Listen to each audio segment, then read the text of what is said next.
Greetings everyone, 'tis I, Demonic Redemption, and of course this is the second installment to a Demon's Reviews. What was the first? My first impressions on Twilight. And I know, why do I have a series separate for my reviews of comic books and manga, and movies, books, TV shows and cartoons, and anime?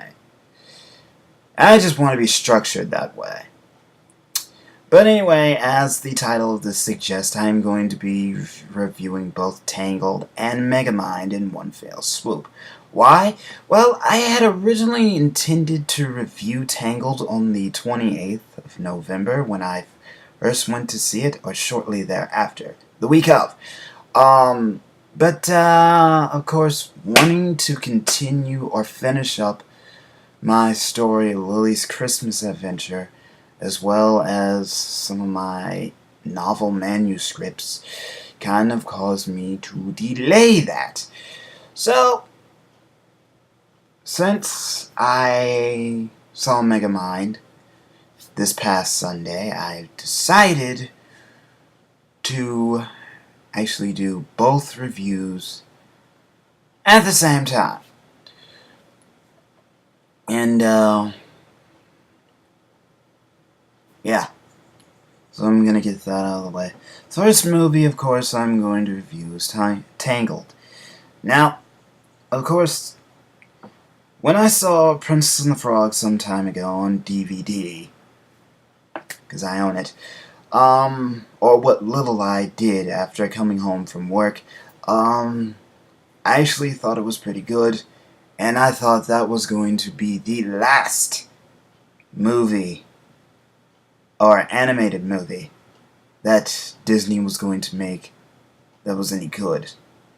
I mean, the musical numbers were memorable and catchy, the characters were nice, and I thought that was going to be the last time they were ever going to do anything like that, on that level.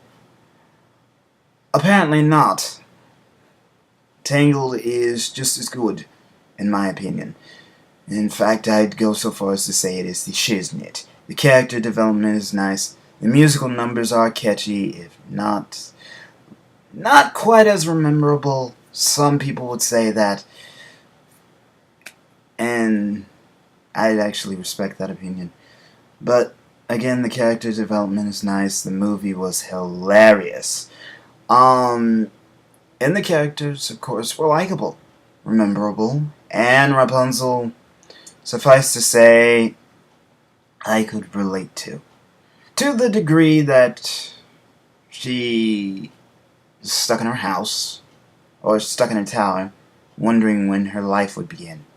In fact, that was the whole point of the first musical number. The only difference between her and I, she didn't have a choice to be stuck there. I have a choice to be stuck here. Why? Oh, I'm rather comfortable here. Sorry. I just am. Working a part-time job and basically remaining here, taking care of my mother and my puppy. Rather comfortable with it, even though I thirst for more on occasions. But anyway, back to the plot of the movie. Or actually, on my opinions on the movie. Let's see. In terms of Rapunzel's character development, we are told that she's, well, clumsy and naive. That is actually shown. I'm sorry to do this, but while watching the film, I actually did compare it to Twilight. I am so sorry for doing that. For anyone else out there who's watching this who actually enjoyed the movie, I am so sorry for doing that. Why? How? Let's see. We are told that Rapunzel is clumsy and she's naive. These traits are actually shown. Of course, with hair as long as hers, I don't blame her for the clumsiness. I'd trip over my hair too if it were that long. Another aspect is the explanation of the story. How it comes about, with the old woman just wanting to retain her youth, so she kidnaps Rapunzel after the flower that she found, stolen from her, and taken to the queen to heal her or cure her of her sickness. But let's see. In terms of the other characters, Flint Rider, also known as Eugene, being his real name, I thought he was going to be the typical vain love interest. But, because I mean, when he sees the poster or the sketch of himself on the wanted poster, he mentions constantly how they always get his nose wrong. And of course he compliments the looks of his comrades, but still, the nose. You just can't get over that. Well, and of course, I first sat there thinking, oh my lord.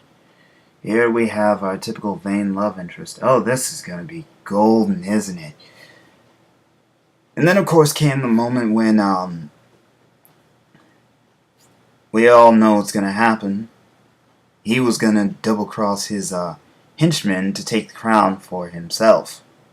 But instead, they double-crossed him, but he took the crown anyway while escaping. That, I will admit, I didn't see coming. I do apologize for this beforehand, and I do apologize for rambling, but as an aspiring writer, I have this nasty little habit now, where I pay close attention to the plot. If the plot is predictable as all hell, I'm going to take note of it. And I'm going to watch for the predictable elements that really kind of ruin the enjoyment of the movie for me. However, while Tangled had these predictable elements, it was as if the writers themselves knew exactly what the hell they were doing. It's like they knew they were working with a predictable plot element. Plot devices, characters. They knew what they were working with. So, they knew how to change it up to where it was still good. The humor was well placed. Especially the aspect of, after, Rapunzel and, Flint escape from the tower. Actually, they don't escape. They leave.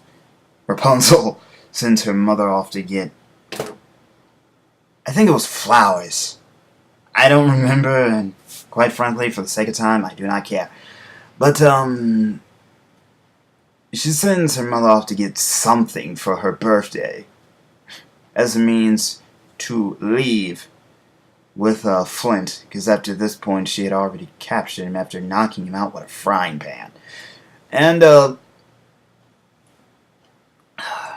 jeez, I do forgive the pauses and the stuttering. I did not script this worth crap.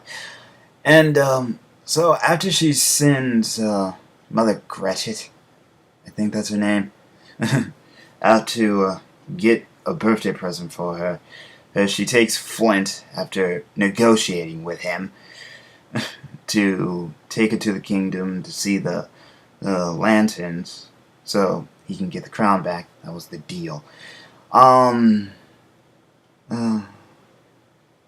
What happens? Crap. Because before that, Flint's being tracked down by Maximus, a horse, after he loses his owner. Flint's minions, henchmen, partners, whatever you want to call them, catch up with him. As, he proceeds to fend them off with a frying pan. I found that hilarious because, I'm gonna be quite honest with you. I don't see that often in movies, where it's like a character has to improvise with whatever is at his disposal. If he doesn't have a sword, he uses a stick. If he doesn't have a stick, he uses a frying pan. If he has that available. So, afterwards, it's like they get trapped in a cave and they're gonna drown. At this point I thought, okay, I've seen the darn trailers for this thing. I know it does not end here. To which Rapunzel reveals that her hair glows. Ujoa. And of course they use that to escape. And, of course, beforehand, Flint got cut in his hand, at which point Rapunzel reveals that her hair also has the power to heal wounds. Actually, not necessarily heal, but kind of reverse time. I've wanted to compare that to Orihime from Bleach. How? Why? Well, it's similar to what Orihime's abilities are. While her flower's healing ability can be described as such, it was actually explained in a later episode, and probably even in the manga, that it's sort of like reversing time, which to a great degree is what Rapunzel's hair can do in terms of its powers. So after this, she revealed that once her hair is cut off, it loses its power. And why I just blocked that bit from my memory as to, oh, I know exactly where this is going. I pretty much decided, I'm guessing at this point, I pretty much decided to go, zip it, let's just sit here and enjoy this thing. That's what we came here to do. Quit analyzing, and just enjoy the darn thing. To which it was still enjoyable, the fact that I was pretty much pointing out predictable plot elements, or just plot elements, that are reoccurring and have been renovated in some unique form. Especially, and this is one of my favorite parts of the film, when they walk into the tavern full of crooks. As they break out into this musical number of every single little hoodlum in the bar who once had a dream. I had a dream once. Oh, good lord, I know exactly where this is going. Cue musical number in 3, 2, 1. And of course, I had a good laugh. Of which point I also took note that, at which point those individuals were going to be very valuable allies later on in the movie. So, at that point, after, Mother Gretchen, still going by that being her name, had tracked down her darling little daughter. And, speaking of which, in terms of villains, I'm gonna say this. Okay, many Disney villains are grade X, or S, dicks. They're just likable from the get-go. First moment you see them, it's like, I already hate that villain. Once you see them continue or execute their villainous acts, you hate them even more. Mother Gretchen? I don't know. I didn't hate her. I just saw her as the overprotective mother, and I understand this is a kid's movie. Most kids see the overprotective mother as a complete and utter douche. But me, it was like, I wanted to sympathize with her. She was only looking out for her kid. So, I guess I could see that. And it was like, I do not hate you. I feel sorry for you. I just do. Even as the movie continued, it's like, are we supposed to hate her? 'Cause I don't. I mean, I'm gonna use another example. Lady Tremaine from the Cinderella trilogy, in my eyes, is Satan's bride. Mother Gothel, on the other hand, yes, I finally managed to correct myself here, just comes off as the overprotective mother. Even though she only keeps Rapunzel to herself so she can retain her eternal youth. So, in short, she's a bitter old hag. But she doesn't come off as a bitter old hag. That's the thing!